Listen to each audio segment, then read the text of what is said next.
Hi and welcome to Rajati's Family Kitchen. அனைவருக்கும் வணக்கம். இன்னைக்கு ஜீரா கோபி எப்படி செய்யறது அப்படிங்கிறத பற்றி பார்க்கலாம். அதாவது காலிஃப்ளவரோட ஜீரகத்தையும் சேர்த்து நல்ல ஒரு பொரியலாட்ட ஸ்டர் ஃப்ரை பண்ணி பார்க்கலாம். இந்த ஜீரா கோபிக்கு தேவையான பொருள்கள்: அரை டீஸ்பூன் ஜீரகம், அரை டீஸ்பூன் மஞ்சள், தேவைக்கு ஏற்ப உப்பு, மிளகாய் பொடி 1/4 டீஸ்பூன், காரமாக வேணும்னா நிறைய போட்டுக்கலாம், கொஞ்சம் கருவேப்பிலை, அதுக்கப்புறம் லெமன் ஜூஸு. இதுக்கெல்லாம் மெயினாக காலிஃப்ளவர் இதுதான் கோபின்னு சொல்கிறது.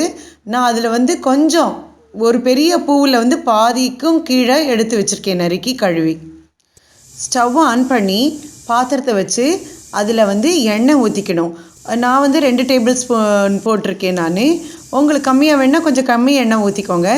அதை போட்டுட்டு நல்லா சூடானதுக்கப்புறம் ஜீரகத்தையும் போட்டிருக்கேன்.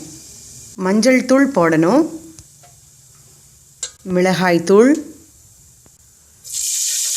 கருவேப்பிலை போடணும். அதுக்கு அப்புறம் எடுத்து வச்சு அந்த காலிஃப்ளவர் போடுறோம்.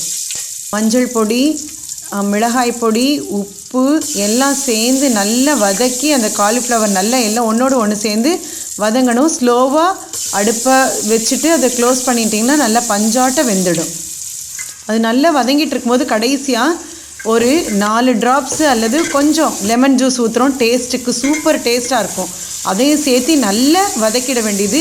இப்போ நம்மளுடைய ஜீரக cauliflower ready.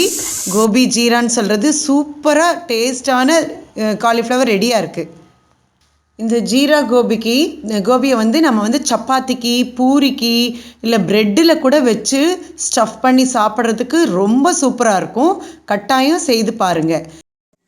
Thank you for watching our show and do subscribe to our YouTube channel. நன்றி.